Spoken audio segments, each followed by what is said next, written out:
Hi Chris, you alright? I'm very well, thank you. Thank you very much for doing this. Are you recording it, Rowan? Yeah. Nice work, mate. Right, we'll turn it up a little bit so we can hear you, Chris. Okay. Lovely. Quieten it down a bit here. Good, isn't it? Yeah. Yeah. So where are you, Chris? It doesn't look like you're at school. No, I'm not at school today. Today I am at home. I've actually got a few days off, so I've been enjoying a lot of housework. So there's always something to be done, isn't there? Yeah, always something to be done. That's the thing, you see, kids, when you get old, you have to do housework and stuff. I already do. I just I already do the parts. You do housework already, do you guys, yeah? Yes. Yeah. Good, good. That's a good thing to start. I help my mum by shopping. I have to do the washing up. Right, remember, we've only got a time microphone. Can you hear us all right, Chris, at the moment? I absolutely can. Yeah, it's fine. That's good, that's good. Right, so what we're going to do is the kids, each child has got a question to ask you. They'll introduce themselves, ask you the question, and then if you can answer it, please do. I'll do my best. Thank you very much. Right, so we start with Ewan at the back. Hello, my name is Ewan. I need some. Ewan. Slower. Hello, my name is Ewan. And I need some funny news for the radio station after our news. Do you know where I can find any? Okay, so I think you said you need news for your news. Is that right? He's doing a funny news section, Chris, and we've had a problem finding any amusing news. I wondered if you knew where we could find any. Absolutely, yeah. Okay, so the First News is a great resource. So if you go to the website First News, you can actually subscribe to it as a school as well.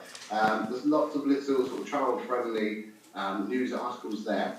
That's always a good place to start, and quite often you'll find something pop out that will put a smile on your face. BBC News Round as well, lots of collated news put onto one page. It's just a case really of keeping your ears down low to the ground and listening out for what's happening around you. There's always something in your community that's happening, so feel free to talk to the adults that you know and find out what's happening around, or just talk to people, talk to lots of people, and there's always something to tell somebody. There's always an interesting story there to be found. Well, I wish you best of luck, Ewan. Thank you. Ewan, don't worry too much because we're recording this so we can find out afterwards. All right, good lad. Because we had a look on the internet and we didn't have much luck, did we, Ewan? No. On First News I looked, but there was nothing. No. Right, Diana, would you like to go next one up? My name is Liana. I have to read the weather. Have you any tips? Tips to read the weather. That's something that I've never done with any of the radio websites that I've worked with.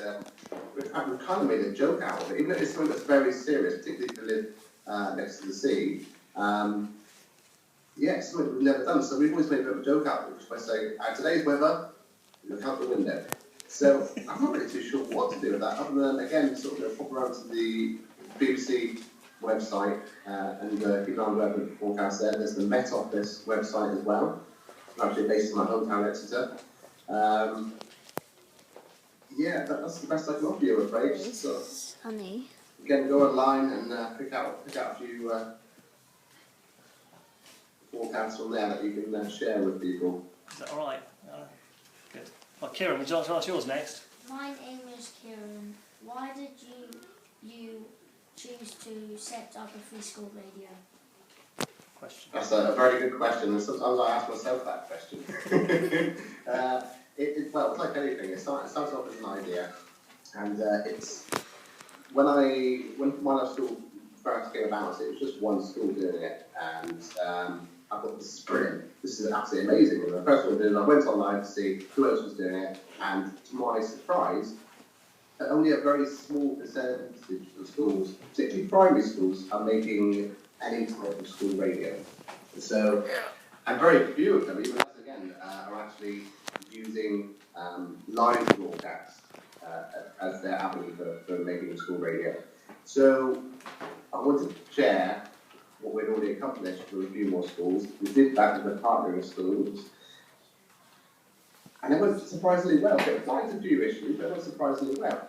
The issue we had was making it scalable. How could we expand the idea easily So the last few years has really been a case of working on the technologies that are used behind My Life School, so it can just be flowed out to schools, so that essentially they land on the website, create an account, and can be broadcasted the next day with good ease. That's pretty much it. It was something, internet radio was something I was already doing, and I wanted to share it with more people.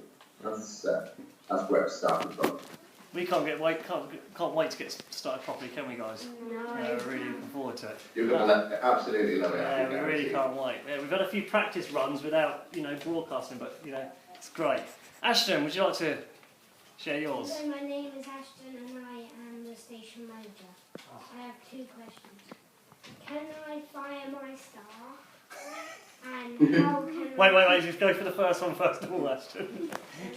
As a station manager, can you fire your staff? Well, I think it's a very good idea to have a good understanding of what is acceptable behaviour. Because obviously, if you're going live on air and you're talking to the world, there needs to be an element of seriousness there. So if people are misbehaving too much, I think that, that's definitely an avenue you need to explore.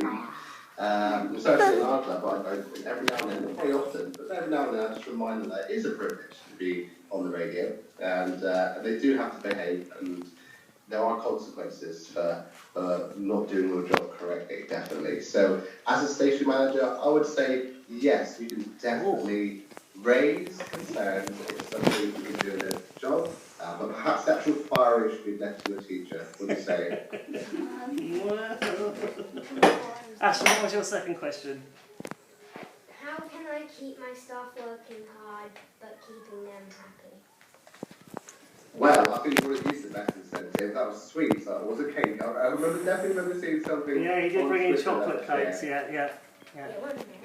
Yeah, absolutely. Wherever you see good work, make sure it's rewarded. That's the best thing any manager can do, definitely. So, and also make sure they understand what they're doing. So lots of talking with each other, working together, sharing ideas. And it's okay if you don't understand or not too sure how to do something, just ask and make sure that that person is confident about what you're asking them to do. And there's no reason why nobody would want to work hard. Thanks, Chris. Oscar. Hello, my name is Oscar. How does the radio station work? Sorry, Oscar, I didn't quite hear that. How does the radio station work? How does it work? Okay, well, it works in 3 stages.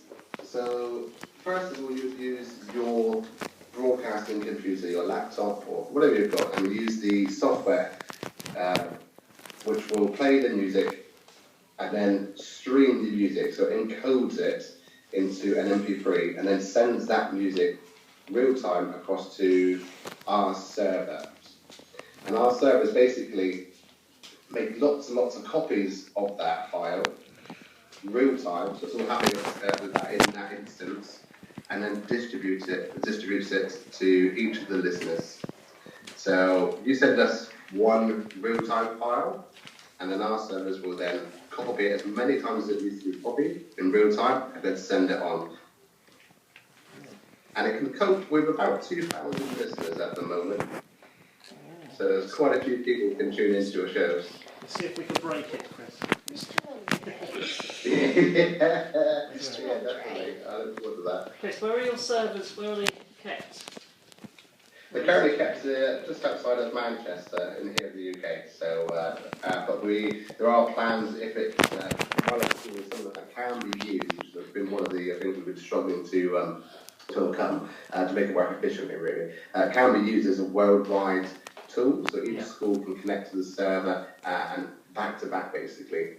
As a worldwide tool, the service is better if the servers are kept locally. So there are plans to set up more servers around the world so that other schools, for example in America and Australia, can use the My Life School efficiently. Brilliant, thank you. Yes, sir. Yes, dear. Chris, when we broadcast, will it come to you as well? So sorry, I didn't quite hear that. When we broadcast, will it come to you as well? If I'm listening to it, absolutely, yeah.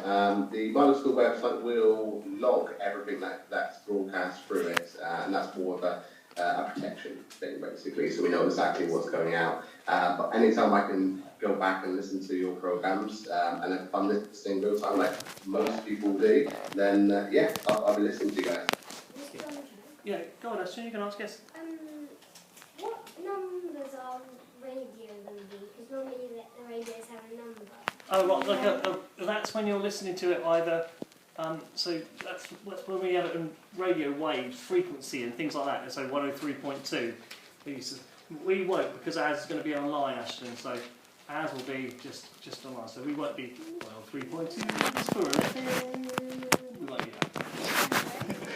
Is it Ashton? Ashton, yeah. It's funny to mention that, because when we're sort of designing the concept of how it would actually work, we wanted to make it as, I'm tempted to say as real as possible, but the truth is internet radio is very real. In fact, more people listen to internet radio than they do traditional radio. So it's a very real format. But we wanted to make sure that children really understood that it was radio. So we've actually pulled some of the channels that you go to and listen to. For example, 106.1 and 96.6, just to make it that little bit more real. But it is absolutely right. It's all taken care of online, so it's not something you have to tune in your car. You simply plug in your mobile device, your mobile phone, for example, and use the internet to listen to the shows. Lovely, thanks. That's a good idea. I like that, having the numbers at the front, don't you? Yes. Do you got another question, Oscar? Remember you said when we were having the practice run that you were going to ask if we can record it on the iPad and then play it again so we can listen to it? I think you're asking about on-demand radio, Oscar, is that That's right? it, yeah. Yeah, okay. Well, it's something that we've worked very hard to try and resolve. When I say we, I mean me and the teachers that are involved in My Life School. We've always been aware that there needs to be some sort of listen again service. It's very important for both your audience and you as the creators of the radio show to go back and be able to listen to the shows and critique it to see what can you do to improve yourself. Now, the schools have always been able to record the shows on the laptop whilst it's being streamed out to My Life School and listen back to it. But we've never been able to allow that to happen for listeners until now. There's been a change in licensing. Licensing is what ensures the people who make the music. So, for example, Katy Perry. If you're playing a Katy Perry song, it's important that Katy Perry gets paid every time you play that song, or else you can't afford to pay her bills. So there's been a change in the licensing laws. These are the things that ensure that the artists get paid, that make it easier for small companies like My Life School, who are emerging, to still be able to provide this service at an affordable cost. So I'm very pleased to announce, guys, that as of September, every single show that you make will be available to be aired again and again and again via your school page. So each school will have a school page, and it'll be a list of all the shows that you've ever created. So your listeners will never miss out. They can always go up there and tune into last week's show.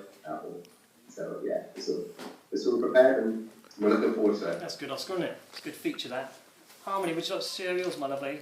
Hello, my name is Harmony. What do you think makes a good radio station? Oops, sorry, I'm so sorry, I can't hear that. What do you think makes a good radio station? What makes a good radio station? That's practice, lots of practice. Working together, definitely.